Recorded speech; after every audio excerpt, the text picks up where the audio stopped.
안녕하세요. 시사쇼 이것이 정치다. 김보건입니다. 조금 전 이상민 행정안전부 장관에 대한 탄핵소추안이 재판관 9명 전원 일치로 기각이 됐습니다.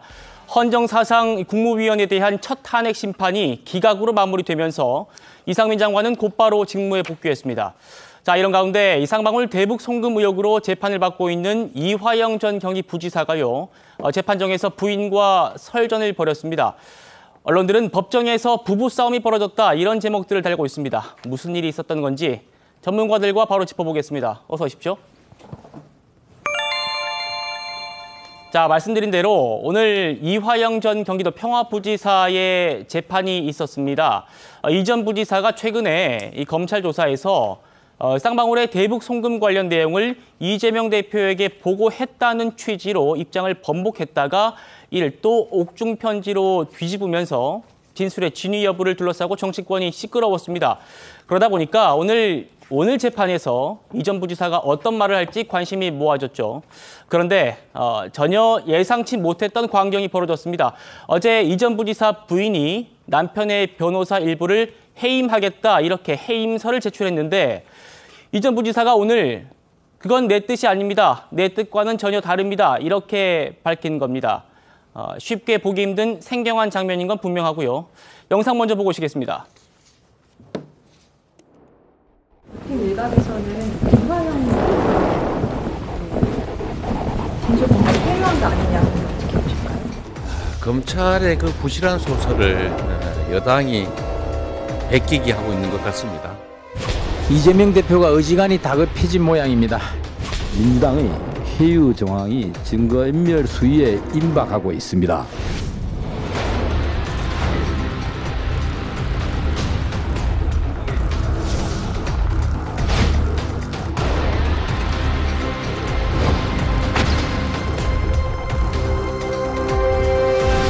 남편께서 오해가 있다고 한 건 좀 잘못된 이야기일까요? 네, 그런 것 같습니다.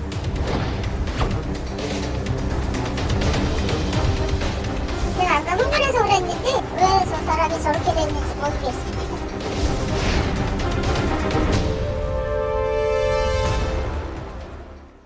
자, 말씀드린 대로 먼저 이 변호사 해임 얘기를 꺼낸 거는 이 전 부지사의 부인이었습니다. 변호인단 중에 검찰의 유화적인 일부 변호사들의 태도에 우려가 커졌다면서 해임하겠다, 이렇게 밝혔었는데요. 어제입니다. 그 변호사는요, 저희가 알아보니까 이 전 부지사 재판에 처음부터 참여해가지고 이 전 부지사가 굉장히 신뢰하는 그런 변호사로 저는 알고 있습니다. 결국 오늘 오전 재판에 이 전 부지사가 변호인도 없이 혼자 참석했는데 본부장님 좀 상황을 좀 설명을 해주십시오. 일단 검찰에 유화적인 변호사가 있다는 이야기를 했죠. 저건 무슨 이야기냐 하면은 지금 이화영 전 부지사가 지금까지는 이재명 대표에게 방북 대납 이런 것을 보고하지 않았다고 했다가 그것을 보고를 했다는 말로 진술을 밝히기 시작을 했어요. 그런데 그 진술을 받은 검찰이 이것을 재판부에 제출을 했습니다. 이런 진술이 나왔다 하니까는 재판부가 그러면은 그 비공개 재판에서 이화영 전 부지사의 변호인에게 그런 사실이 있느냐고 하니까 변호인이 그런 사실이 번복한 사실이 있다고 이야기를 했습니다. 있다고 했죠. 그래서 그 변호사를 검찰의 유화적인 이렇게 이야기를 한 거예요. 그래서 그 변호사를 해임을 하겠다고 했는데 아마 이 부인이 선임을 했기 때문에 비용을 댔기 때문에 해임을 하겠다고 했지만 실제로 해임을 할 수 있는 권한은 피고인에게 있는 거죠. 그렇죠. 이화영 전 부지사에게 있으니까 이것은 성립이 되지 않는데 그래서 오늘 재판에서 재판부가 물었습니다. 먼저 이 변호인이 나오지 않았어요, 오늘. 변호인이 뭐 부인을 해임한다고 그러고 이화영 본인은 뭐 해임 아니라고 하니까 변호인이 재판정에 안 나왔어요. 예. 그러니까 재판장이 물었습니다. 이거 어떻게 된 거냐 하니까 이화영 전 부지사는 제가 해임한 게 아니다, 뭔가 오해가 있었다고 하는데 그때 방청석에 있던 이화영 전 지사의 부인이 크게 소리를 지른 거예요. 정신 똑바로 차리시라고. 남편에게. 그러면서 지금 검찰에서 없는 이야기를 자꾸 꾸미고 있는데 그것을 정신 똑바로 차려야지 왜 그 변호인들이 검찰의 협조적인 유화적인 이런 변호인들이 있는데 그것을 그 변호인들을 그냥 두면 어떡하느냐 이렇게 이야기를 하는 거예요. 예. 그래서 이게 옥신각신하고 일종의 부부싸움이라고 이야기를 하는데 부부싸움이라기보단 이 부인이 일방적으로 질책을 하고 이화영 전 부지사는 그냥 묵묵히 고개 숙이고 듣고 있는 그런 상황이었습니다. 예. 자, 그런데 여기서 그 이화영 전 부지사의 부인이 일관되게 이야기하는 게 있어요. 지금 민주당에 낸 탄원서나 아니면 오늘 또 입장문을 발표를 했거든요. 해임 그 변호사를 해임하는 데 된 입장문, 그리고 오늘 이하영 전 부지사에게 이야기한 것, 일관되게 하는 것이 뭐냐면은 이재명 대표와 연결고리를 끊으려고 하는 거예요. 예. 이재명 대표에게 보고했다. 예, 그 부분 좀 이따 짚어보도록 그러니까 할게요. 일관되게 그것을 이야기하고 있는 그 상황에서 지금 오늘 그런 이런 일종의 해프닝이 있었던 거죠. 예. 그러니까 정리를 하면은 이 전 부지사가 변호인 해임과 관련해서 본인 입장을 확실하게 밝힌 겁니다. 그러니까 내 부인이 오해를 한 거다. 변호사 해임은 내 의사가 아니다. 이렇게 분명하게 확실하게 자기 의사를 밝혔습니다. 그러니까 이게 지금 부부가 서로 완전히 다른 말을 하고 있는 거예요, 의원님. 그렇죠. 그런데 이제 우리가 한번 생각해 보자고요. 변호인 입장에서 보면요. 자기 그 의뢰인이 무죄를 받으면 제일 좋죠. 그런데 여러 가지 뭐 속된 말로 빼박 증거 이런 것들이 나와서 무죄 받기가 현실적으로 어렵다고 생각할 때는 형량을 최소화하는 쪽으로 변호를 하는 게 맞지 않겠습니까? 예. 그런데 지금 저 이재명 지사, 당시 경기지사 방북을 위한 300만 불, 이거는요, 이화영 전 부지사 입장에서는 저렇게 하는 게, 어찌 보면 이재명 그 당시 지사에게 다 보고하고 다 오케이 받았다, 이런 식으로 진술하는 게 자신의 형량을 줄이는 길이 전 된다고 봐요. 예. 그런데 저는 이화영 전 지사의 그 배우자가 선뜻 이해가 안 가는 게, 자기 남편이 형량을 줄이기 위해서 변호사와 그렇게 잘 그 얘기를 해가지고 그 하고 있는데 왜 그렇게 하느냐? 그러니까 이화영 전 부지사의 그 배우자는요, 자기 남편보다는 이재명 대표를 더 걱정하는 것 같아요. 저는 그 점이 좀 의아했습니다. 예. 변호사님, 정혁진 변호사님. 네네. 일단 이 전 부지사가 동의를 안 한 건 분명하고, 그러면은 변호인단은 해임은 안 되는 거잖아요? 일단은 형사소송법에 어떻게 되어 있냐면요. 예. 그 배우자는 독립해서 변호인을 선임할 수 있다, 이렇게 규정하고 있어요. 그렇기 때문에 그 이화영 그 부지사의 그 동의 없이 배우자가 변호인들을 선임할 수는 있는 건데, 그런데 변호인의 해임에 대해서는 규정이 없어요. 그런데 변호사는 뭐 저도 변호사지만 형사 재판에 있어서는 소송 대리인이거든요. 그럼 대리인이 있으면 본인이 있지 않겠습니까?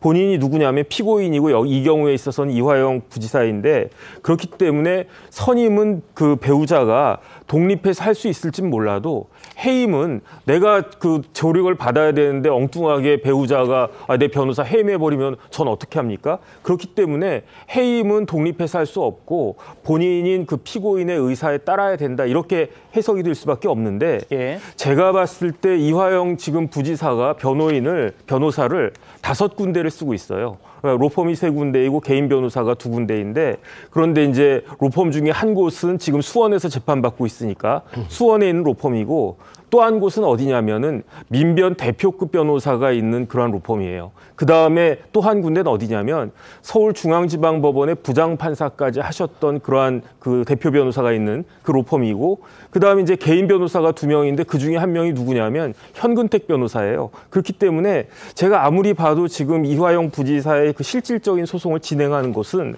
그 부장판사 출신의 그 대표 변호사가 있는 그 로펌인 것 같고, 예. 지금 문제가 되고 있는 것이 그 로펌인데, 그런데 지금 그 이화영 부지사 부인 입장에서는 그 로펌을 해임하겠다라고 하니까, 아니 제일 많이 알고 제일 소송을 열심히 봐주고 있는 변호사를 해임하겠다라고 하니 이게 말이 되느냐, 예. 이렇게 해가지고 뭐 두 분 간에 지금 갈등이 있는 것이 아닌가 싶습니다.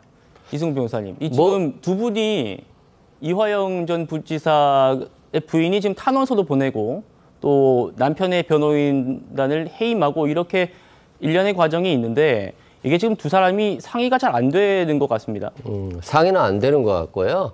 왜 이화영 부지사의 부인이 이런 얘기를 할까요? 이화영 전 부지사 부인이라고 한다면 당연히 이화영 부지사를 도와주지 않겠어요? 예. 당연히 가족인데, 그런 측면에서 굳이 거짓말을 유도할 필요는 없다. 그러면 이게 진실이 뭔가, 자신의 남편이 자신과 같이 있을 때는 이재명 대표에게 방북 비용을 대납하라고 보고한 적이 없다라고 얘기를 했는데, 갑자기 바꾸니까 이거 왜 거짓말을 하지 남편이?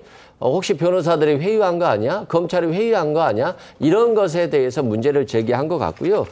이화영 부지사 입장에서 보면 저는 그럴 것 같아요. 어차피 쌍방울 김성태도 또 쌍방울 그룹의 직원들도 또 북측과 관련한 어떤 증거 자료들도 어차피 당신 유죄 나온다. 그렇다고 한다면 검찰이 원하는 이재명 대표에게 보고했다라고 하면 양형이 훨씬 더 유리하지 않겠어요? 이렇게 충분히 권유할 수 있다고 보고요. 그렇기 때문에 애매모호하게 이화영 전 부지사가 검찰에 협조했을 가능성이 있다. 그런데 만약에 이화영 전 부지사가 이재명 대표에게 보고를 했다라고 한다면 이건 이화영 전 부지사도 유죄거든요. 그런데 자신의 범죄 사실을 자백한다, 자인한다라는 어떤 판사에게 어떤 진술이 없이 단지 그냥 이재명 대표에게 보고한 적이 있다. 그러면 그 보고를 언제 했느냐? 사전에 보고했느냐? 아니면 다 돈이 넘어간 다음에 보고를 했느냐? 여기에 대한 구체적인 얘기들이 없어요. 그래서 지금 이화영 부지사가 굉장히 고민을 하고 있고 이화영 전 부지사의 부인은 굉장히 기분이 나빠하고 있는데 그 이유가 무엇인가는 이런 전체적인 스토리를 보면 조금 이해가 갈 수 있는 부분도 있겠다 싶습니다. 네, 전체적인 스토리를 봐야 되는데 일단 제가 부분적으로 좀 이해가 제일 안 됐던 부분이 아까 본부장님 말씀하셨습니다마는 이전 부지사 부인이요.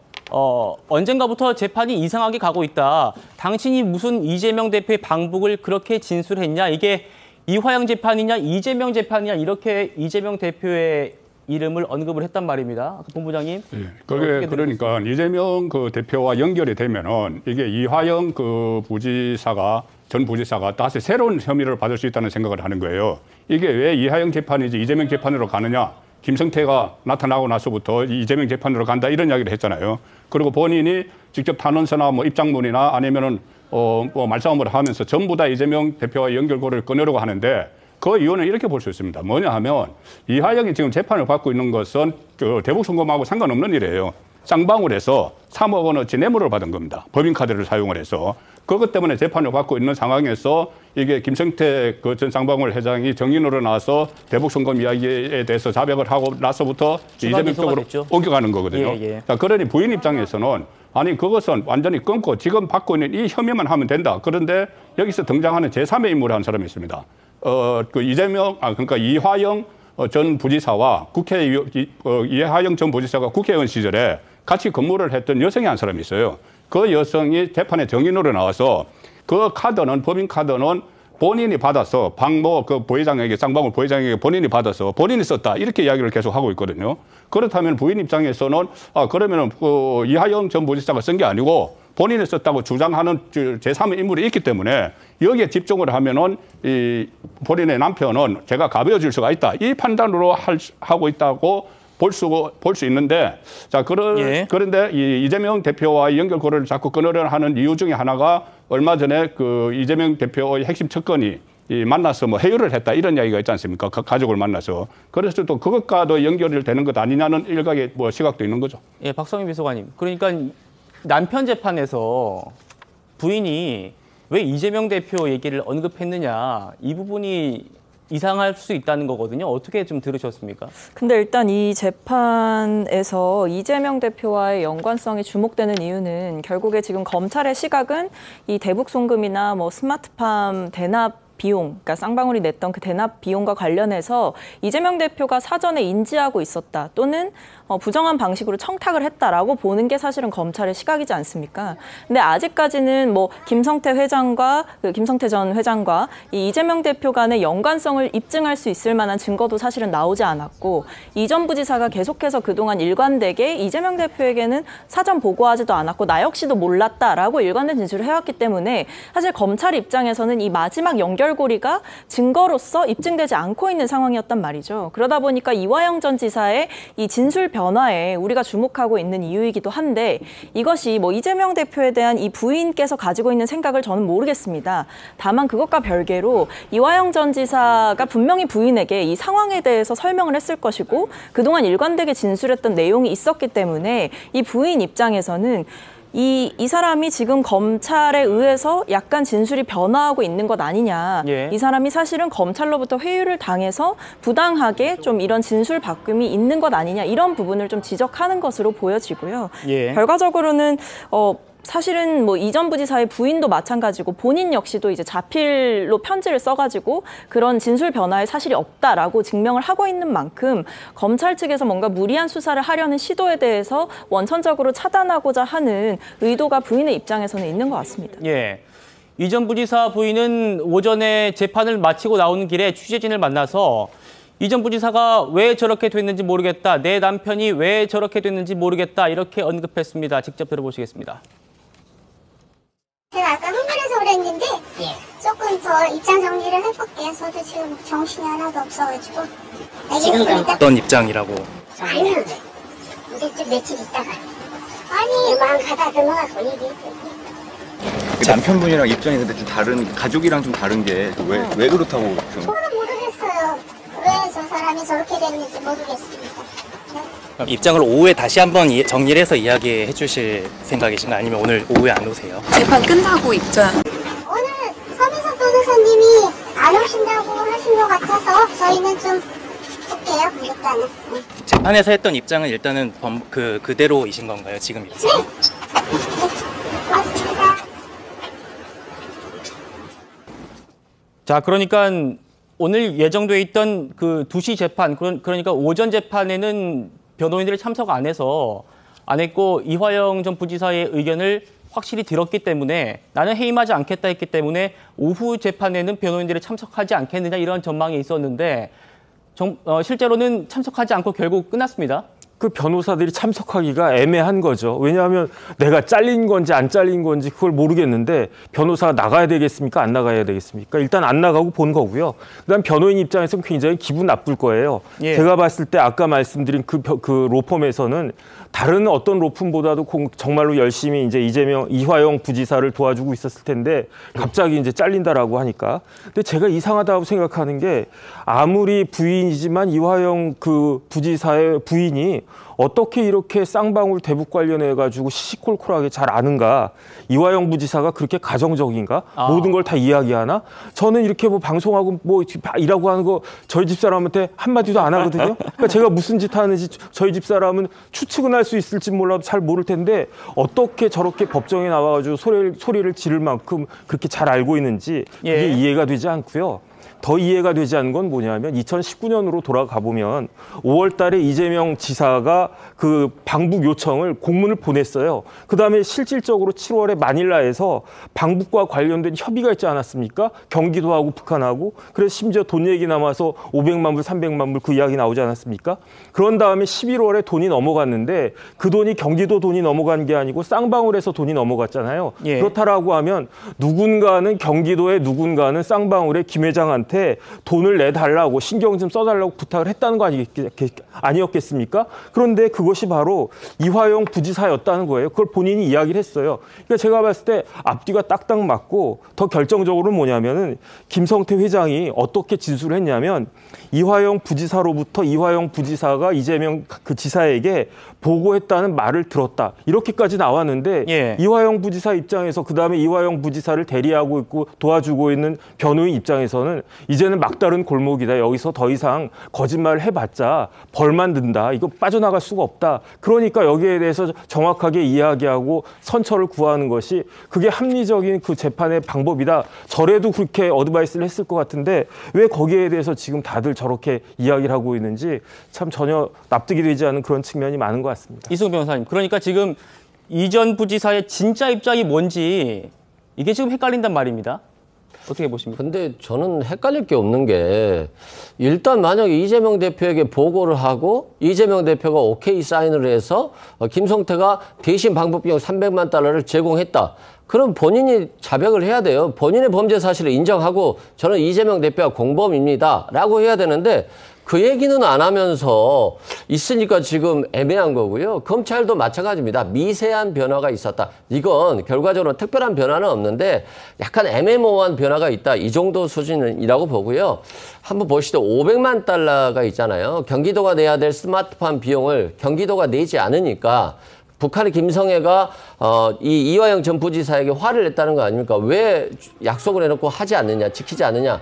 그러니까 같이 옆에서 술을 먹던 김성태가 아니 왜 우리 형에게 화를 내느냐. 그도 내가 주겠다라고 했다는 거잖아요. 그래서 500만 달러를 김성태가 대신 내주게 됐다는 건데 이만큼 이화영 전 부지사와 김성태가 얼마나 친했겠어요. 그 술자리에 작은 돈도 아닌 500만 달러라고 하는 큰 돈을 우리 형에게 화낸다고 내줬다는 거잖아요. 그러면 500만 달러는 이재명 대표에게 보고도 없이 그냥 술자리에서 즉흥적으로 내주는데 굳이 이 300만 달러 방북 비용을 이재명 대표에게 보고했을까요? 만약에 이화영 전 부지사가 이재명 대표에게 보고해서 저 방북을 위해서 쌍방울에서 300만 달러 대신 내주기로 했습니다. 대표님 그렇게 하시죠. 라고 하면 이재명 대표가 뭐라고 했겠습니까? 저는 이건 이화영 전 부지사가 좀 많이 흔들리고 있다. 그런데 흔들려서 진실이 아닌 거짓말을 할 가능성도 굉장히 높은 상황이다. 이런 말씀드립니다. 자, 지금 일단 수사 상황을 좀 보면 총 쌍방울이 북한에 건넸다는 돈은 총 800만 불인데 이 중에서 500만 불이 말씀하신 스마트팜 비용이고요. 300만 불이 이재명 대표의 방북 비용이라는 겁니다. 그런데 이화영 전 부지사가 검찰에 진술한 내용은 이 스마트팜 비용 500만 달러는 빼고 일단 지금 방북 비용만 얘기하고 있기 때문에 이제 그 부분에 좀 집중해서 얘기를 좀 해봤으면 좋겠고요. 오늘 제가 뉴스를 보니까 이재명 대표의 지지자들이 주로 활동하는 그 인터넷 커뮤니티가 있습니다. 거기를 중심으로 힘내라 이화영 뭐 이런 게시물이 지금 화면에 나가고 있는데 이 게시물입니다. 보면요, 이 전 부지사가 수감돼 있는 수원구치소의 주소도 보이고요. 또 영치금 계좌번호가 함께 적혀 있습니다.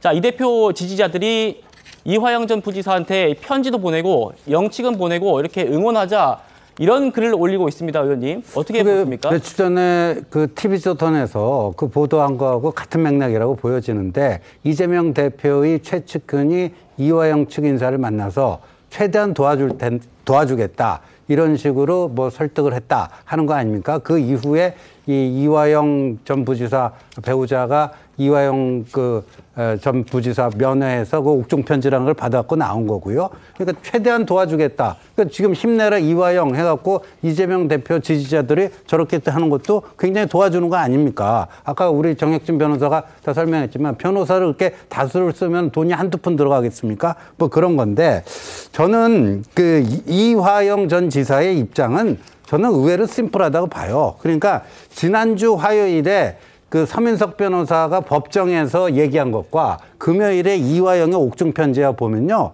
불일치하는 게 없습니다.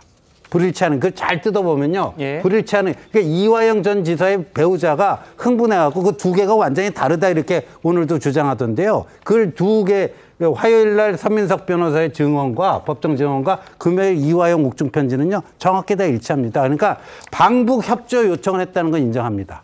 김성태 쌍방울 전 회장에게 이화영 지사가 방북할 수 있도록 당신이 좀 힘 좀 써라. 방북 협조 요청을 했다는 걸 인정을 해요. 그러나 이제 그 비용 문제에 대해서는 계속해서 부인하고 있는 거고요. 그다음 스마트팜은 자기하고 관계없는 거다. 그러니까 최소한 방북 협조 요청을 했다라는 것은 최근 진술까지 봤을 때 이거는 이제 입장 변화인데 근데 오늘 이화영 전 부지사의 배우자가 굉장히 중요한 얘기를 했어요. 당신이 왜 진술을 바꾸느냐.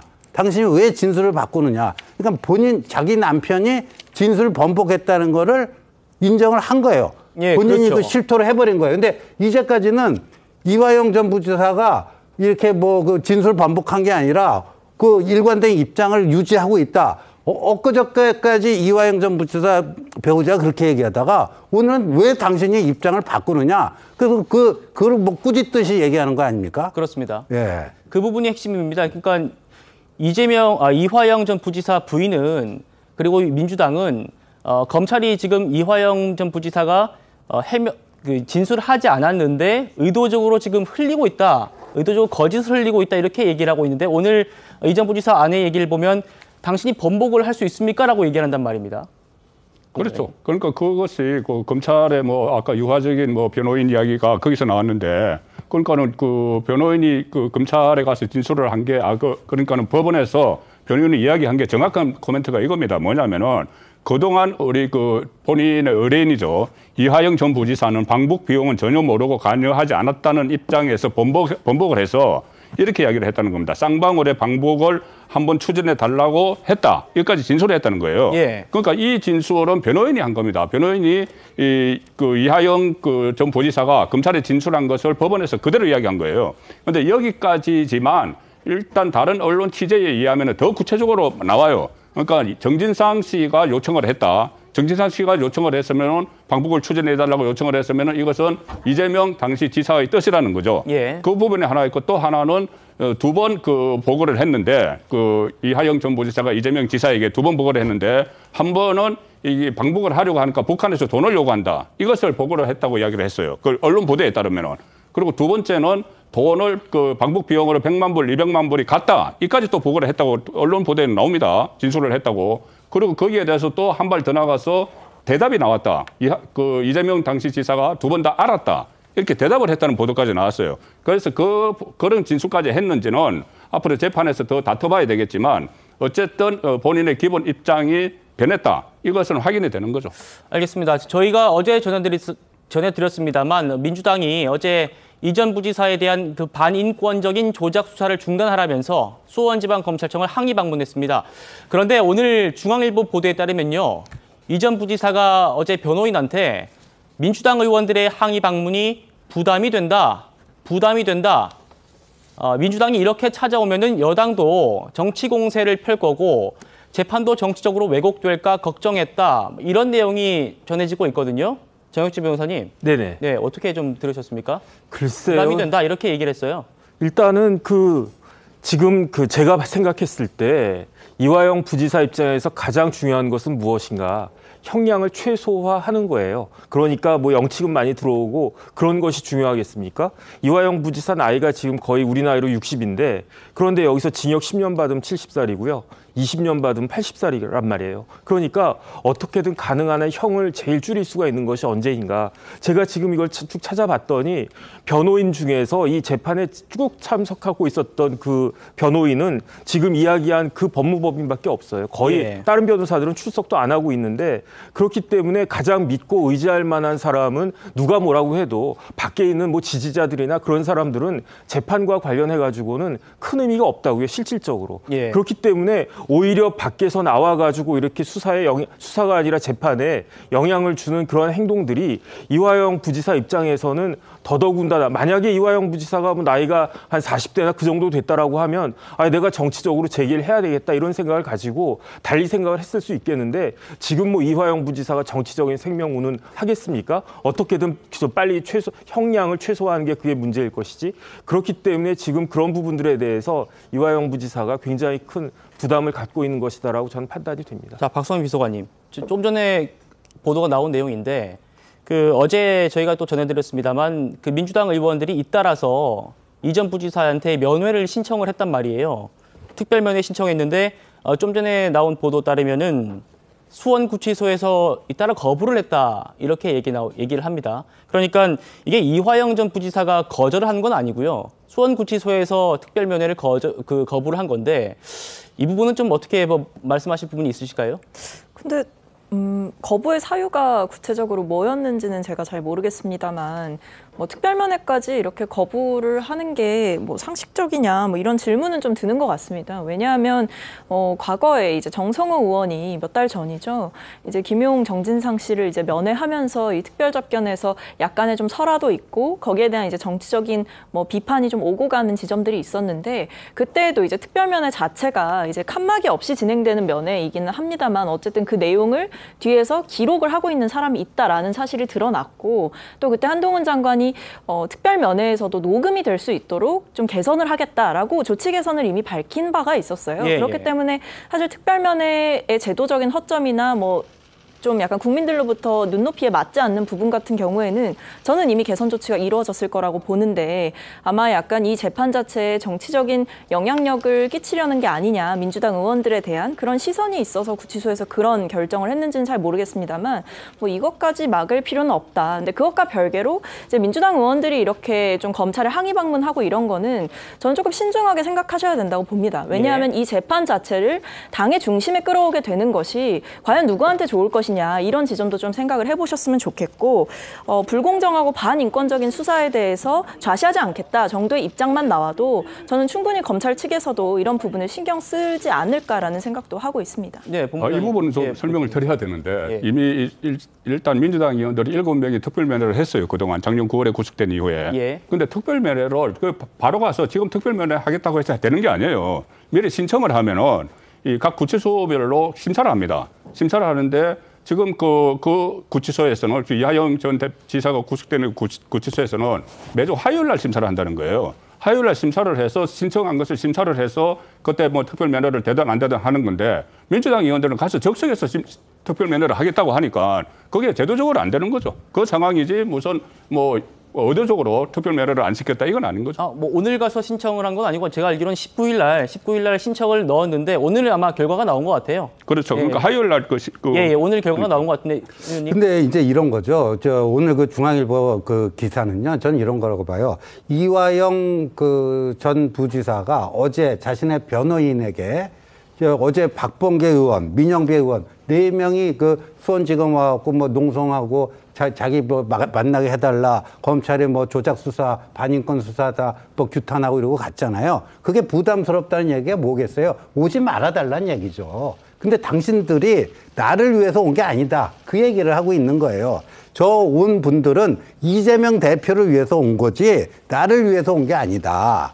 그러니까 좀 공천 때도 가까워지고 그러니까 이재명 대표를 위해서 저렇게 열심히 하는 모습 보면 공천 받는데 좀 도움되지 않을까. 그런 걸로 뭐 특별면허 신청하고 저렇게 와서 뭐 하는 거지 이화영 나를 위해서 온 건 아니다. 부담스럽다. 그 얘기를 지금 하고 있는 거예요. 그래서 요게 이제 핵심이고 그다음에 뭐 특별 면허가 이루어지고 안 이루어지고 그거는 저는요 뭐 요일이 안 맞는 것도 있고 뭐 번개를 신청하면 그게 받아들이지 않는 경우도 있는데 이화영 전 부지사 입장에서는요 별로 만나고 싶지 않을 수도 있다고 봅니다. 그렇기 때문에 저게 저기가 됐을 가능성도 충분히 있다고 봅니다. 부담스럽다가 만나기 싫다. 네. 그렇게 해석하신다고 했는데요.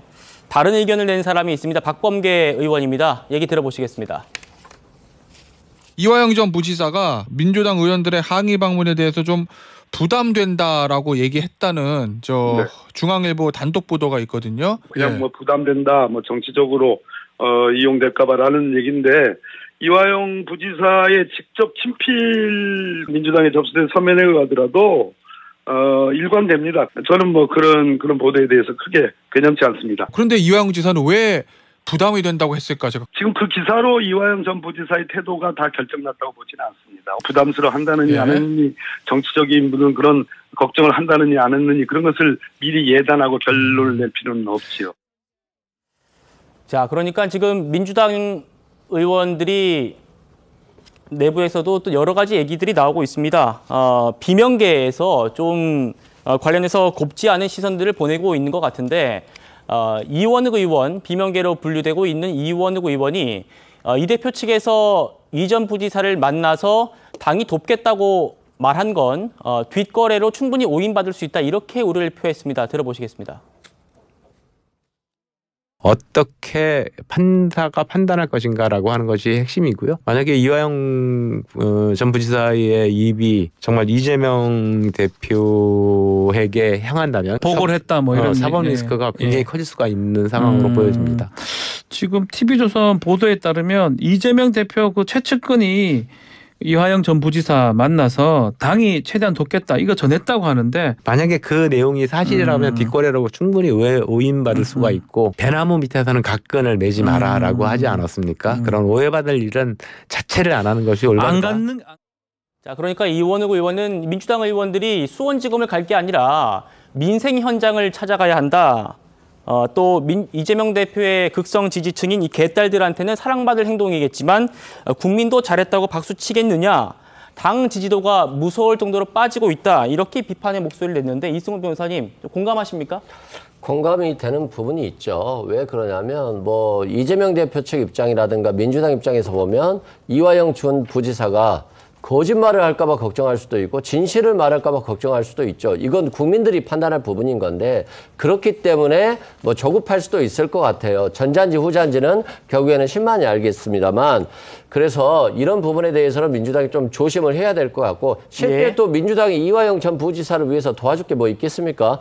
권력을 가지지 않은 당이기 때문에 결과적으로 큰 도움은 안 될 것이고 그래서 결국 국민의 눈높이에 맞춰서 행동해야 되는데 이화영 전 부지사가 뭐 사실과 다른 얘기를 한다. 뭐 그러면 당연히 당 입장에서 보면 강력하게 반응할 수밖에 없습니다만 항상 우리가 절제를 해야 되는 부분은 있을 것 같고요.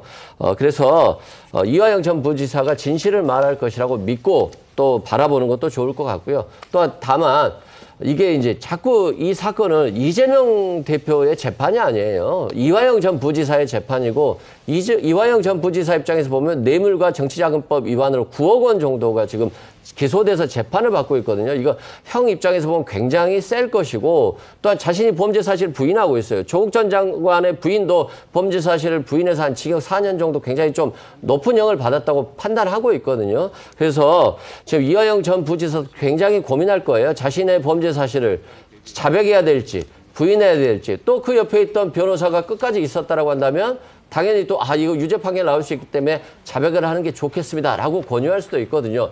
거기에 더해서 이재명 대표에 대한 방북복을 했는지 여부까지도 진실되게 말해야 되는 것인데 이게 거짓으로 왜곡될 수 있는 부분에 대해서 좀 우려가 있다 이렇게 말씀드립니다. 네, 오늘 기대했던 것보다는 이화영 전 부지사의 재판이 좀 싱겁게 좀 끝났습니다만 이 전 부지사가 자신의 그 옥중 편지에서도 밝혔듯이 나는 재판 가서 사실대로 밝히겠다 이렇게 얘기를 했거든요. 앞으로도 그 재판 좀 유의 깊게 보면 좋겠습니다. 자, 다음 주제로 넘어가 보죠. 제가 서두에 말씀드렸습니다만 이 헌법재판소가요. 오늘 이태원 참사 부실 대응 책임으로 국회로부터 탄핵 소추됐던 이상민 장관의 탄핵안을 기각을 했습니다. 재판관 만장일치였습니다. 이 장관은 곧바로 직무에 복귀했고요. 준비한 영상 보고 오시겠습니다.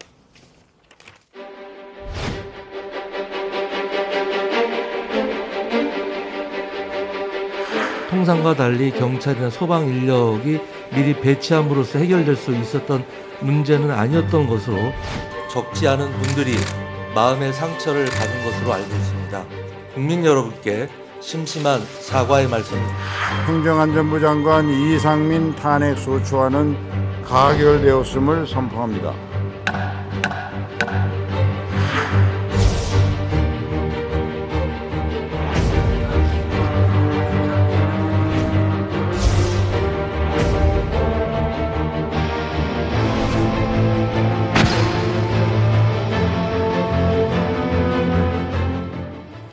자, 헌법재판소는 이상민 장관이 재난안전법과 국가공무원법을 위반해서 국민을 보호할 헌법상 의무를 다하지 못했다고 보기 어렵다고 봤습니다.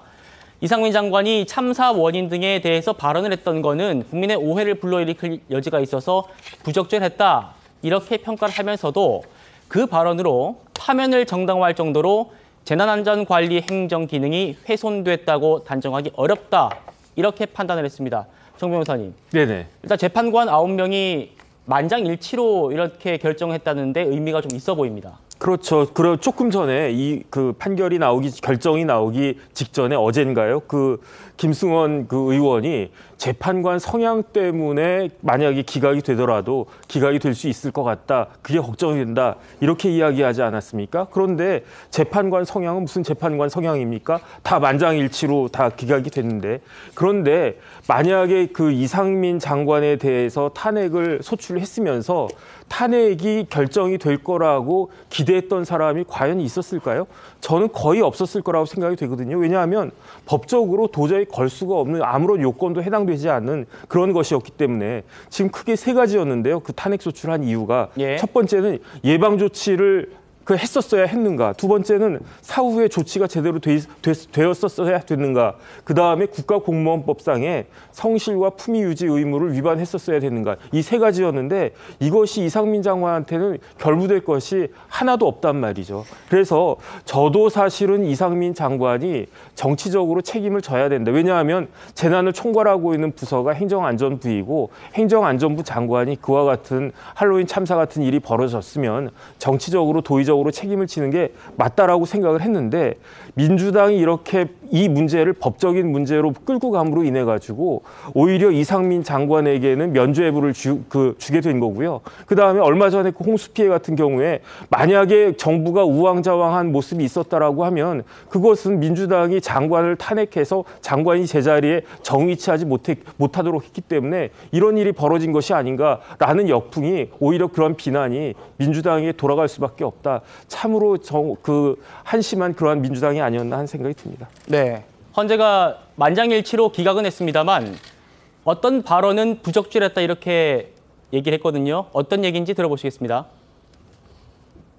현장이나 상황실로 바로 움직였어야 됩니다. 그런데 장관은 85분 걸렸습니다. 이동하는데 이 시간 동안 참사 현장에서는 많은 국민들이 죽어가고 있었던 겁니다. 아시겠어요?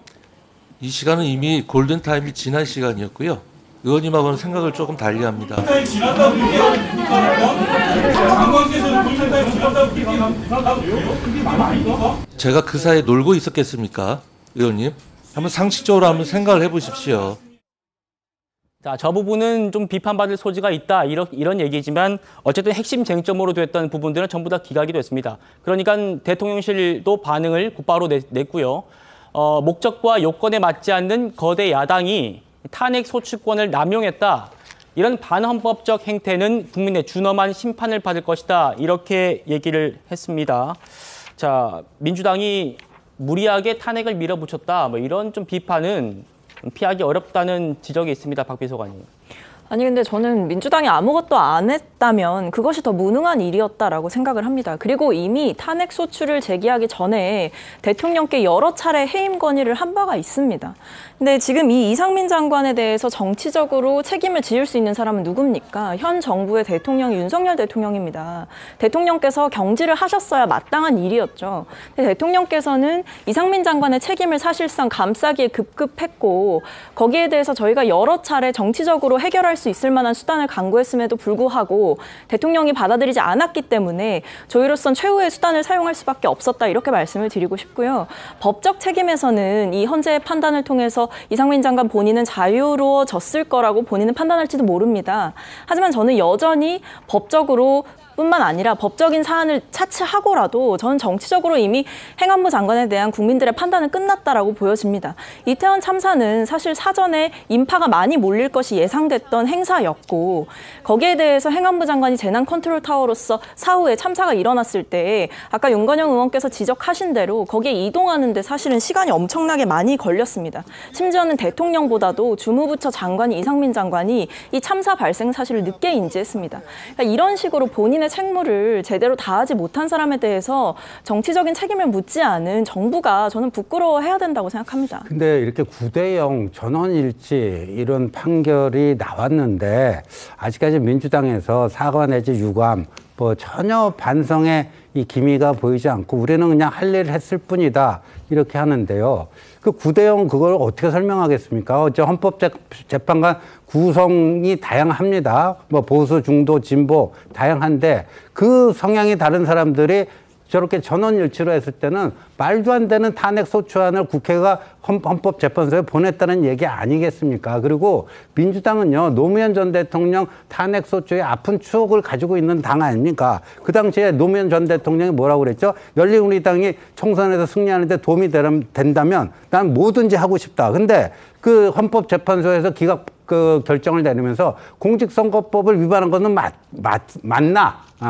맞으나 이 대통령직에서 파면시킬 정도로 중대한 위반은 아니다. 그런 게 다 있어요. 그러니까 아까 우리 정 변호사도 얘기했지만 법을 조금이라도 알고 탄핵의 역사를 조금이라도 아는 사람이 이게 될 감인지 아닌지를 벌써 다 알고 있었던 거죠. 근데 그런 식으로 자신들의 의회 권력을 남용해 놓고 9대0이라고 하는 본인들 입장에서 보면 아주 참담한 결과가 나왔는데 아직까지 일도 반성을 못한다? 그럼 구제불능이 되는 거죠. 그러면 거기에 대한 정치적 책임은 이제 국민들이 민주당을 심판하고 응징하는 것 말고는 없다고 봅니다. 근데 12구 참사가 159명 정도의 피해자가 발생한 사건 아닌가요?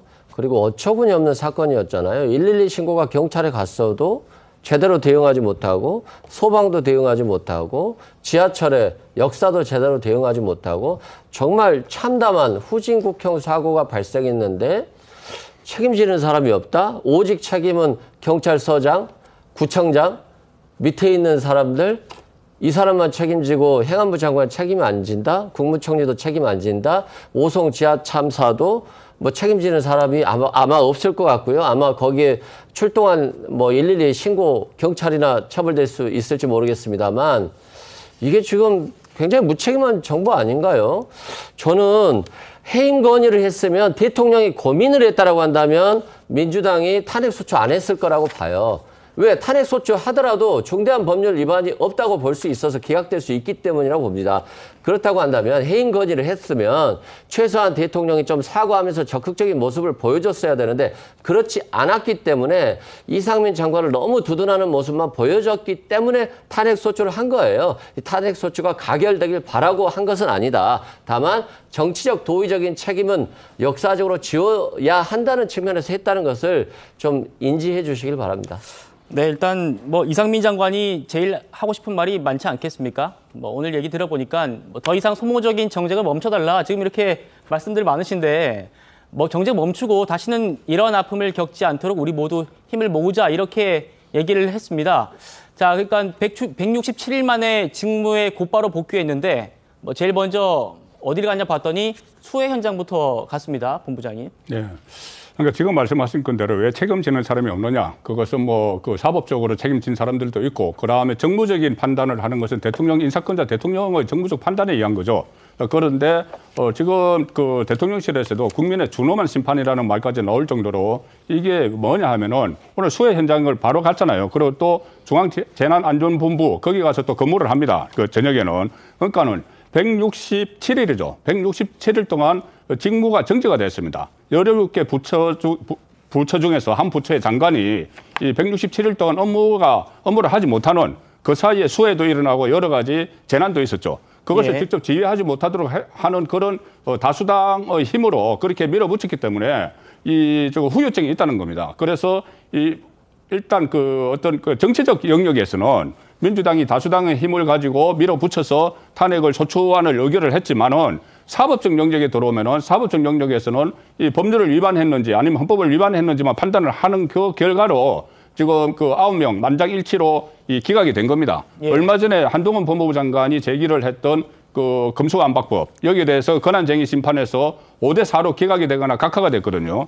그때 그 성향에 따라서 진보적인 그 재판관이 5명이었기 때문에 5대4로 다 기각이나 각하가 돼 있어요. 그런데 이번에도 그런 현상이 좀 일어날 거라고 해서 그 전에 이미 그 두 명의 재판관이 그 이후에 바뀌었습니다. 그래서 4대5가 됐는데 그 분석까지 다 하고 있는데 진보 성향 재판관들까지 이것은 탄핵 사유가 아니라고 결정을 했으면은 이 사법적 영역에서는 도저히 성립이 안 되는 걸 정치적 영역에서 정치적 목적에 따라서 의결을 시켰다고도 볼 수가 있는 거죠. 예, 어쨌든 헌재에서 헌정사상 첫 국무위원 탄핵 소추 심판은 9대0으로 만장일치로 정리가 됐다는 소식 한 번 더 말씀을 전해드리도록 하고요. 조국 교수 얘기 좀 해보겠습니다. 지난달입니다. 서울대 교원징계위원회가 조 전 장관의 교수직 파면을 의결했었습니다. 그런데 조 전 장관이 여기에 불복을 해서 교원 소청 심사 청구에 나섰다는 보도가 나왔습니다. 관련 얘기 나눠보기 앞서서 과거 조 전 장관이 서울대 교수직에 대해서 언급했던 이야기 다시 들어보고 오시겠습니다. 저는 2001년에 채용되고 2004년에 정년 보장받았습니다. 정년 보장 이후에는 논문을 한 편도 안 써도 먹고 살 수 있다는 얘기입니다. 저는 서울대학교를 포함해서 여러 대학에서 저에 대한 비판이 나오는 건 너무 잘 알고 있습니다. 아무리 그런 법적인 제한이 없다고 하더라도 제가 장기간 휴직을 하게 되면 학생들의 수업권에 일정한 제약을 주게 됩니다. 학생들의 수업권 침해에 너무 과도한 침해가 있지 않도록 하는 문제를 논의해서 결정할 생각입니다. 자, 이 교수 파면 의결 직후에 조 전 장관 변호인단이 이렇게 얘기를 했습니다. 명예회복을 위해서 즉각 불복하겠다 이렇게 밝혔었기 때문에 조 전 장관의 불복은 이미 예상됐던 일 아닙니까, 변호사님? 제가 봤을 때 저는 예상을 전혀 못했어요. 아, 예. 설마 했어요. 왜냐하면 조국 전 장관이 혐의가 몇 개냐면은 제가 한번 세보니까 업무방해, 공무집행방해, 위조 공문서 행사, 허위작성 공문서 행사, 위조 사문서 행사, 부정청탁금지법 위반, 직권남용 권리행사 방해죄. 이렇게 혐의가 무지하게 많은데 실질적으로 형은 징역 2년밖에 안 남았거든요. 제가 봤을 때 항소심에서 징역이 더 그 형이 센 형이 나올 수 있다라고 생각을 하는데 역사상 서울대 법대, 서울대 로스쿨 교수 중에 개인적 비리로 인해 가지고 유죄 판결이 나온 사람은 조국 전 장관이 유일합니다. 그런데 어떻게 다른 법도 아니고 형법을 가르치는 사람이 이렇게 형사처벌을 받게 됐는데 여기에 대해서 질질질 끌면서 파면도 안 되고 있다가 비로소 이제 파면이 됐는데 여기에 대해서 다시 또 소청을 갖다 한다? 그렇다라고 하면은 혹시 조국 전 장관은 항소심이나 대법원에서 무죄가 나올 거라고 기대를 할 것인가? 만약에 그런 기대를 한다라고 하면 과연 저분이 형법을 가르치는 사람이 맞나? 굉장히 저는 의심이 되기 때문에 도대체 무슨 생각으로 저 소청 심사를 했는지 모르겠고 제가 봤을 때 소청 심사는 거의 뭐 99.9% 기각이 될 거고요. 예. 그럼 또 행정소송하고 또 고등법원 가고 또 대법원 가고 그렇게 하겠죠. 그러니까 참 이거는 뭐 누구 보고 법꾸라지라고 조국 전 장관이 놀리긴 했었지만 이거는 법꾸라지도 아니고 법붕어인가 법맥인가 하는 생각이 듭니다. 예, 지금 조 전 장관이 조금 전에 페이스북을 통해서 본인이 입장을 좀 낸 게 있습니다. 그래서 소개를 좀 해드리겠습니다. 나는 월급 때문이 아니다. 직위 회제로 인해서 일부 나오는 월급 때문에 한 게 아니다. 나는 교수 자리에 미련을 버린 지가 오래다. 그리고 나는 일개 시민으로서 기본적인 권리를 지키기 위해서 이번에 이렇게 한 것이다. 이렇게 얘기를 했습니다. 의원님 어떻게 좀 들으셨습니까? 그러니까 역시 조국이구나. 저렇게 또 페이스북에 글을 바로 올린 거 보니까 역시 조국이구나. 그러니까 자신의 어떤 주관적 판단을 가지고 그걸 정당화시키려고 하는데 적어도 그 가르치는 입장, 제자를 그렇게 많이 배출하고 하는 그런 입장에서 보면 좀 부끄러워할 줄 알아야 되는데 전혀 그게 없고 오히려 저는 저런 태도가 지금 딸인 조민 씨가 8월 26일인가요? 부산대 의전원 그 기소 그 공소시효가 이제 완성이 되죠. 그래서 기소 유예를 받아내기 위해서 뭐 그 취소 소송 냈던 것도 취하하고 네. 반성하는 뭐 이런 모드로 들어갔는데 아버지의 저런 모습이 과연 딸이 그 기소 유예를 받아내는데 도움이 될까? 도움이 플러스가 될 수는 없죠. 근데 마이너스가 어느 정도 될지는 저는 잘 모르겠어요. 근데 보통의 아비라면은 자기 딸이 이 기소유예 받기를 원하면은 약간 자기가 좀 개인적으로 좀 불이익 손해를 받더라도 그런 쪽으로 가지 않을까. 이게 세상의 보통의 아버지들의 모습인데 예. 조국 전 장관은 굉장히 특별한 부모인 것 같습니다. 예. 변호사님, 지금 뭐 조민 씨도 지금 뭐 부산대에 이어서 고대 상대로 낸 소송도 다 취소하고 이렇게 다 했는데 조 전 장관이 좀 미련을 못 버리는 것 같다는 생각이 듭니다. 미련은 못 버린 거죠. 미련은 못 버린 거고 자신이 아직 항소심 재판이 남아 있고 항소심 재판에서 무죄 받을 가능성이 상당히 있다라고 보는 것 같아요. 그래서 무죄를 받았을 때에는 이 소청을 하지 않았을 경우는 이게 확정돼 버리니까 자신이 사후에 어떤 법률적인 조치를 할 수 없다는 측면에서 법적인 권리를 행사한 것이고요.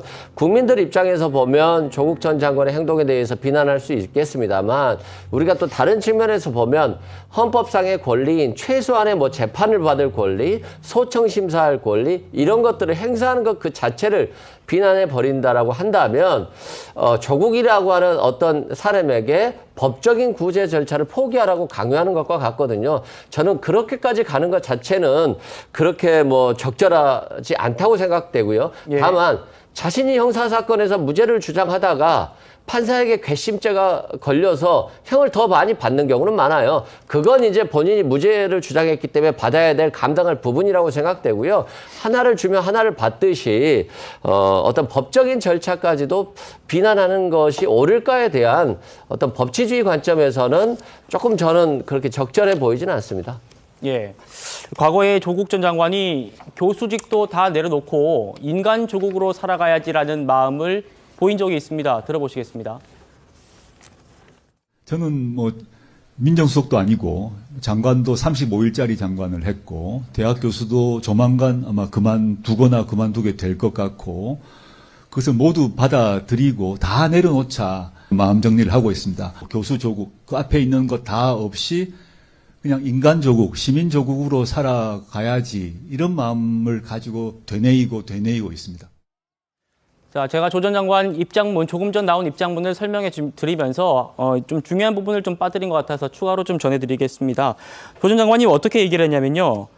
형사소송에서 청탁금지법 등에서 무죄 판결을 받고 청탁금지법에서 무죄 판결을 받고 그리고 두 번째로 행정소송에서 이 파면의 부당함을 인정받고 난 다음에는 저는 과거 반려된 사표를 다시 서울대 총장에게 내겠다 이렇게 얘기를 했습니다. 본부장님 어떻게 좀 들으세요? 그러니까 명예회복 차원이라는 이야기인데 그래서 다시 뭐 서울대로 돌아갈 생각은 없다는 거잖아요. 그래서 저것이 기본권 행사 맞습니다. 기본권 행사를 일반인이 기본권 행사를 하는 것은 비난을 할 수가 없고 조국 전 장관이라도 다른 시점 같으면은 저렇게 하는 것을 비난을 할 수가 없어요. 본인도 뭐 법을 전공한 사람은 그 기본권을 찾고 싶겠죠. 예. 그런데 최근 상황을 보면은 이 계속 그 조국 정경심 두 부부가 입장문까지 냈습니다.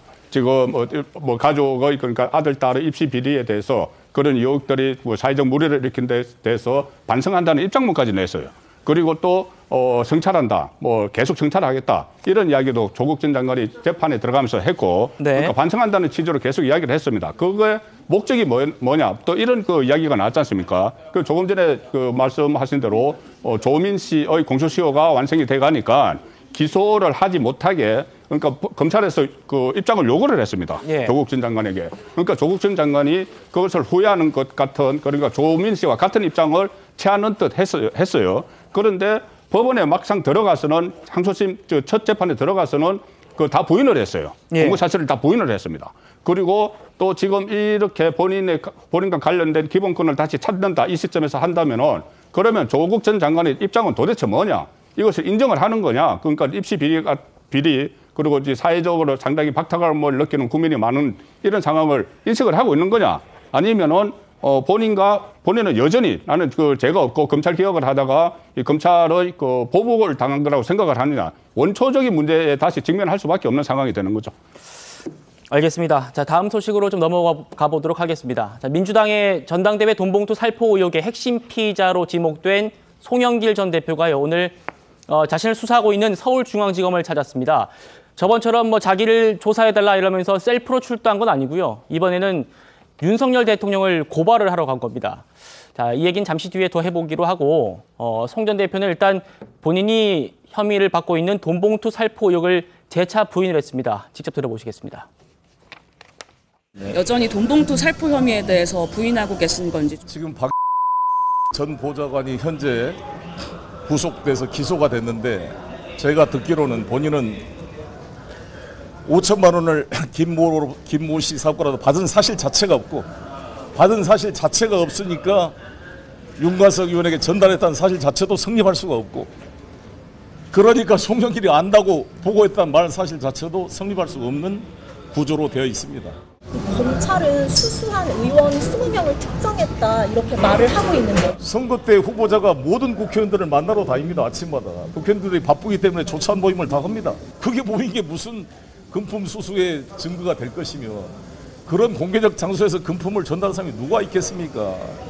더구나 한동훈 장관의 표현에 따르면 마치 무슨 매표 행위를 한 것처럼 이렇게 매도를 했는데 오히려 저를 지지했던 국회의원들은 저한테 후원금을 냈습니다.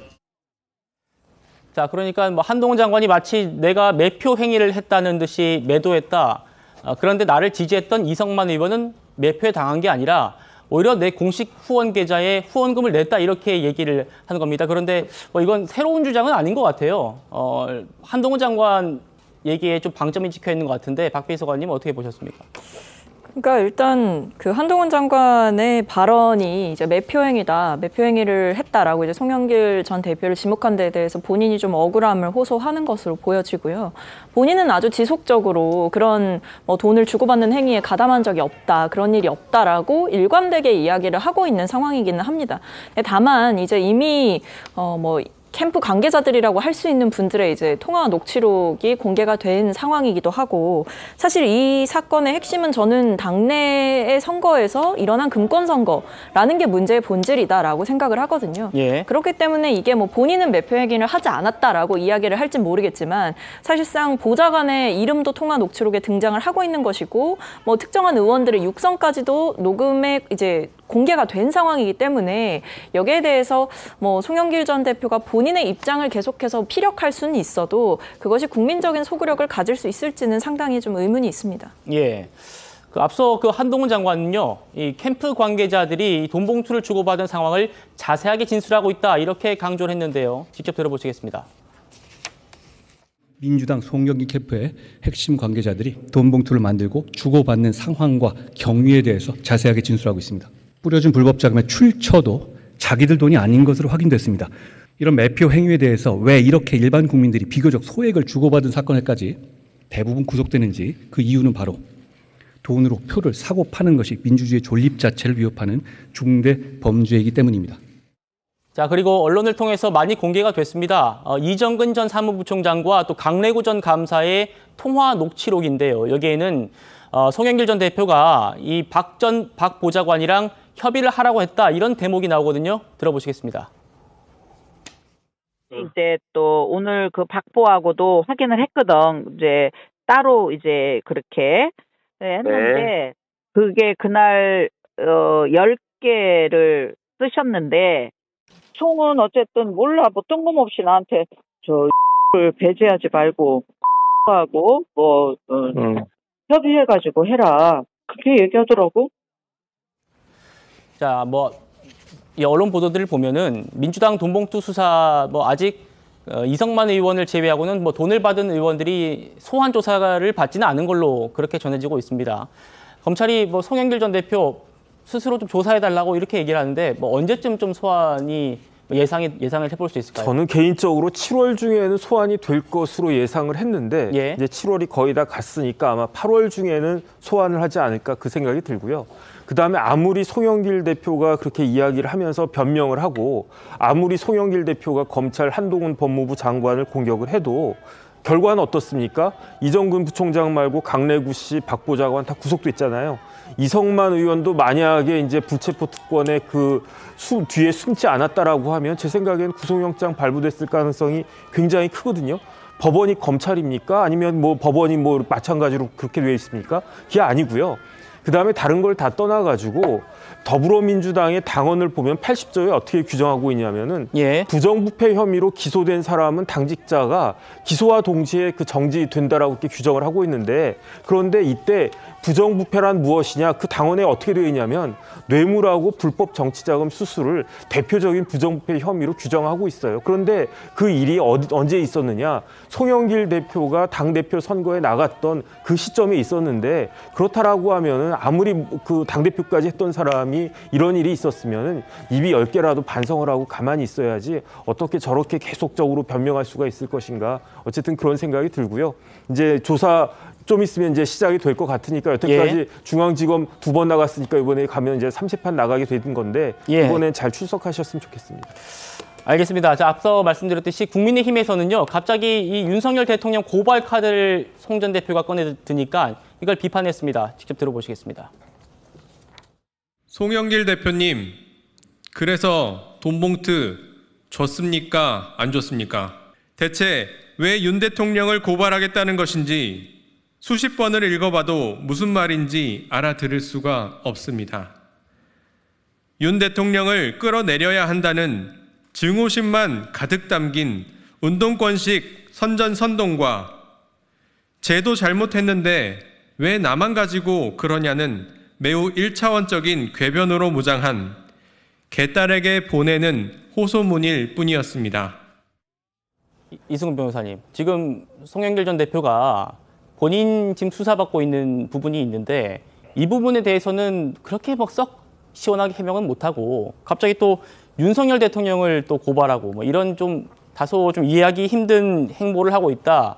이걸 두고 뭐 지지층을 결집하려는 거다. 또 뭐 본인이 초조해서 그러는 거다. 뭐 이런 해석들이 여러 나오거든요. 어떻게 보세요? 뭐 지금 당장 송영길 전 대표가 뭐 총선에 출마하기는 어려울 것으로 보여지고요. 그래서 뭐 지지층 결집을 통해서 본인이 얻을 건 없어 보여요. 그런 측면에서 좀 본인에 대한 수사가 신속하게 좀 이루어지기를 원했고 프랑스에서 바로 넘어왔는데 아직도 뭐 한 3개월 정도 지난 것 같은데요. 아마 신속한 수사를 하지 않는 것들이 오히려 좀 정치적인 수사로 하고 있는 거 아니냐. 내년 총선 로드맵에 맞춰서 이런 취지에 일단 반박을 하고 있다고 보고요. 예. 그렇습니다. 검찰이 뭐 좋아요. 녹취록도 있고 송영길 전 대표에게 불리한 정황들이 많이 있기 때문에 신속하게 수사하는 게 맞다라고 보고요.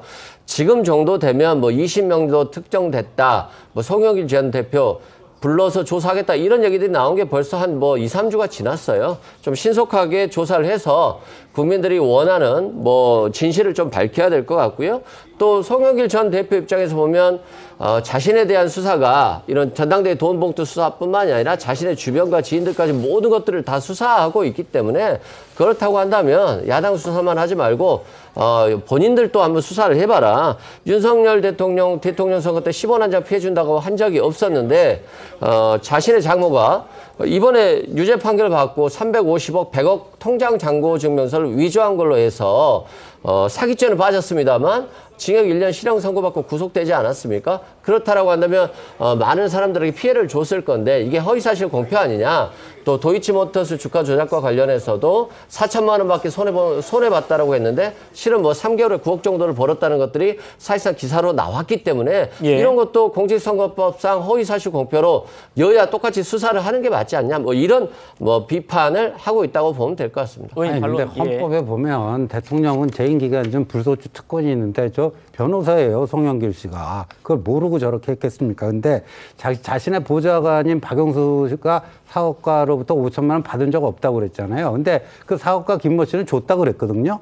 줬다고 그랬는데 받은 적 없다고 그랬는데 그 윤관석 의원이 그러면 그 돌린 300만 원짜리 봉투 20개는 어디서 나온 돈이죠? 갑자기 하늘에서 떨어진 돈인가요, 그럼? 뭐 이런 것들 전혀 안 받고 그리고 또 그 이정근 이른바 녹취록 있잖아요. 거기서 생생하게 나오잖아요. 윤관석 의원이.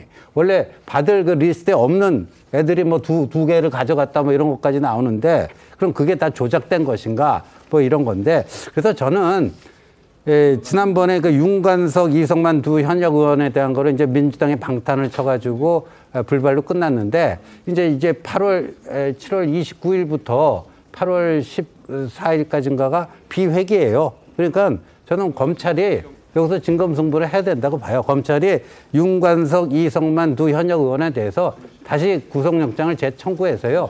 그 비회기 중에는 이제 영장 실질심사 받아야 되지 않겠습니까? 근데 예. 지금 비슷한 혐의로 그 배지가 아닌 사람들은 다 구속돼 있잖아요. 배지인 사람들만 지금 구속이 안 돼 있어요. 예. 이런 것도 그러니까 이제 국회의원 특권 폐지하자 이런 목소리가 나오니까 검찰이 좀 그렇게 신속하게 하는 게 어떤가 그런 생각이 듭니다. 알겠습니다. 자, 다음 주제로 넘어가 보도록 하겠습니다. 최근에요, 정말 그 비 소식만 들으면은 깜짝깜짝 놀랍니다. 전국적으로 재난 상황에 준하는 비 피해가 속출을 했는데요. 더불어민주당의 이 소속인 강기정 광주시장이요, 집중호우가 예고된 상황에서도 유럽 순방을 강행해서 특히 논란입니다. 저희가 준비 한번 해봤는데요. 한번 보실까요? 자, 광주 기상청이 강한 비를 예보했습니다. 21일부터 24일까지요. 강한 비가 예상된다고 이렇게 예보를 했는데 보시는 것처럼 이 강 시장이 22일부터요. 10박 12일짜리 유럽 4개국 방문을 합니다. 순방을 합니다. 물론 여기 나와 있는 대로 이 세계 양국연맹 총회에 참석이라는 공무 출장이긴 합니다. 그런데 말이죠. 언론 보도를 통해서 그 공무 출장의 일정표가 공개가 됐는데요. 보실까요? 자, 이겁니다. 자, 보시면요. 이게 일정표라서 실제로 이제 강 시장이 이렇게 다녔는지 그건 또 확인을 해봐야 합니다. 제가 확인 요청했는데 아직 답은 받지 못했고요. 자, 일단 일정표를 보면요. 첫날부터 바르셀로나 도시 건축물 탐방 이렇게 돼 있습니다. 구엘공원, 까사밀라, 또 사그라다 파밀리아, 몬주이크 언덕, 저도 몇 년 전에 그 바르셀로나로 휴가를 다녀왔었는데 그때 했던 이 가우디 투어 코스와 똑같거든요, 이게. 또 둘째 날에 보시면은 카탈루냐 음악당을 또 방문을 하죠. 모두 그 대표적인 바르셀로나 관광지들입니다. 자, 총영사관 만찬, 또 그리고 혁신지구 현장 탐방 이런 1시간 15분 이거 빼고는 사실상 관광 아니냐 이런 얘기들이 나오는 이유입니다.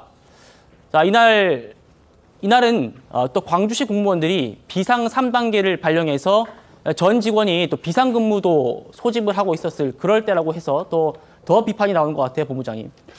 그러니까 이 첫날 일정, 가우디 건축물을 일정표대로 갔느냐 여기에 대해서 많은 언론이 지금 강주시에 질문을 하고 있는데 확인이 안 되고 있어요. 그것을 만약에 가지 않고 다른 일정으로 대처를 했다면 수해 상황을 고려해서 대처를 했다면은 그걸 적극적으로 이야기를 하겠죠. 근데 거기에 대해서 답변을 하지 않고 있습니다. 예. 그리고 일정표대로 갔을 가능성이 높고, 그리고 그 본연이 물론 2025년 세계 양궁 선수권을 강주에서 개최를 하고 세계 양궁 협회 총회가 있다고 하지만 이번에 일행이 간 것이 11명입니다. 11명이 가서 비용이 7,090만 원이 들었다고 하는데 11명 안에는 조직위원장도 있고 실제로 준비하는 사람들이 있어요. 그러면은 그 대표단이 11명이 갔는데 그중에서 굳이 강주시장이 3단계 비상이 걸려 있고 모든 공무원들이 비상대기하는 상황에서 갔어야 되느냐. 그리고 그런 문제도 있고 또 민주당의 일부 의원들도 지금 해외로 나가 있는 상황이죠. 그런데 이것이 얼마 전에 윤석열 대통령이 우크라이나를 전격 방문했을 때 수해 상황인데 그럴 수가 있느냐고 민주당이 그때 상당히 십자포화를 퍼부었어요. 그런데 본인들은 지금 어떻게 보면 똑같은 행동이고 사실 그때 우크라이나에 갈 때도 지금 하나 간과하고 있는 것이 있는데 오송 같은 데 침수 사건이 나기 전에 이미 열차가 출발을 했어요. 우크라이나로. 윤석열 대통령 일행이 거기에 출발했는데 그런 것을 전혀 감안하지 않고 우크라이나를 간 것을 맹비난을 했는데 지금 특히 민주당 소속 강력단체장 그리고 일부 국회의원들이 똑같은 행동을 한 데 대해서 비판의 소지가 많죠. 네, 강 시장뿐 아니라요. 또 수해 상황 중에 출장을 갔던 분들이 또 있죠. 베트남에 갔던 민주당 의원들이요. 오늘 오전에 인천공항을 통해서 들어왔습니다. 민주당의 박정, 또 윤준병, 최기상 의원이 먼저 조기 귀국을 했는데요. 박정 의원 얘기 저희가 들어봤습니다. 피해가 심각한데 그래도 출장을 강행한 이유가 있었을까요? 신중하지 못한 처신으로 진심으로 잘못됐다고 생각하시면 진심으로 사죄를 드립니다. 7월 임시국회에서 수해 관련 법안을 처리하기 위해서 최선을 다하겠습니다. 저희가 어쨌든 이게 아무리 2달 전에 준비됐고 결례를 범할까 봐 결정해서 간 것이긴 하지만 국민들께서 보시기에 잘못됐다고 생각하시면 저희가 잘못한 것이라고 생각합니다. 자, 이 여론이 매우 안 좋아요. 그래서 이제 조기 귀국을 하신 것 같은데 박 배수관님 어떻게 보세요? 사실 저희가 이제 김건희 여사의 그 명품 편집샵 방문이나 수해 중에 아니면 홍준표 시장의 골프 이런 것들을 굉장히 신랄하게 비판을 했던 만큼 민주당 역시도 이제 자당 의원들의 잘못된 행위에 대해서는 책임을 피할 수가 없는 것이다라고 생각을 합니다. 이런 일에 있어서는 저는 잘못하면 잘못했다라고 말씀을 국민들께 드리는 자세가 되게 중요한 것 같고 그 차원에서 아마 이 베트남 방문한다 했던 의원들께서도 사실은 조기 귀국을 결정하시게 된 것 같습니다. 그래서 저는 이 국내 수해 상황이 이렇게 심각한 상황이라면 공직자들로서는 말 하나 또는 행동 하나 이런 부분들을 굉장히 좀 조심하는 것이 기본적인 자세가 아닌가 싶어서 좀 답답한 마음으로 지켜보고 있습니다. 예. 그런데요, 이 조기에 귀국한 이 민주당의 윤준병 의원이요. 국민께서 보시기에 의원 외교를 위한 출장이 수해 상황에서 부적절했다면 부적절한 거다 이렇게 인정을 하면서도 갑자기 재난 감수성 제로인 윤석열 대통령에게 재난 감수성을 높여달라고 요구하고 있기 때문에 더욱 그렇다 이렇게 얘기를 했어요. 정 변호사님, 이게 갑자기 말이 이렇게 연결이 될 수 있습니까? 저는 앞뒤가 좀 안 맞는 것 같고 논리가 비약인 것 같고 다른 걸 다 떠나가지고 대통령에 대한 비난의 입술에 침이 마르기도 전에 어떻게 저런 행동을 할 수 있었을까.